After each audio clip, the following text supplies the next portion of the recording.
Timpanogos was angry.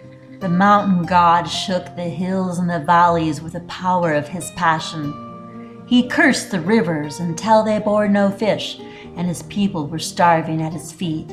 Timpanogos demanded the relief of their oppression would be the prize of a sacrificial maiden.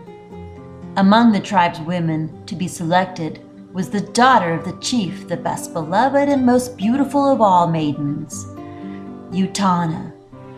She approached the altar and drew out the stone, and as she gazed upon her destiny, alas, the touch of Timpanogos was upon her stone. The elders escorted the chosen maiden, Utana, to the banks of the river.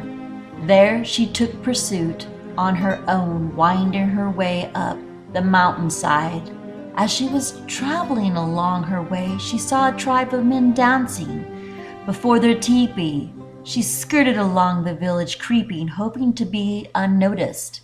But Red Eagle saw her, and he left the tribe to see what her pursuit was.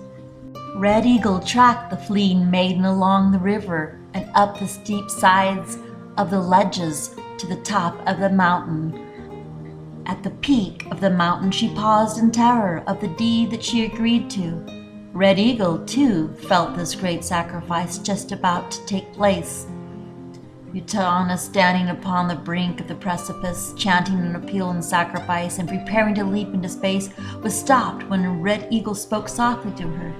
She turned in terror, throwing herself at his feet, thinking that he was Mt Timpanogos, the god, and pleading for the sacrifice of her people. He accepted her sacrifice and led her down the mountain. Red Eagle took Utana to his cave, where he took care of her and would go out and gather berries and fish for her. They lived happily. They fell deeply in love, and her sacrifice she felt was complete. Then one day a bear came to the cave. Red Eagle fought the bear. The bear struck out. She knew that she needed to go back and offer that sacrifice.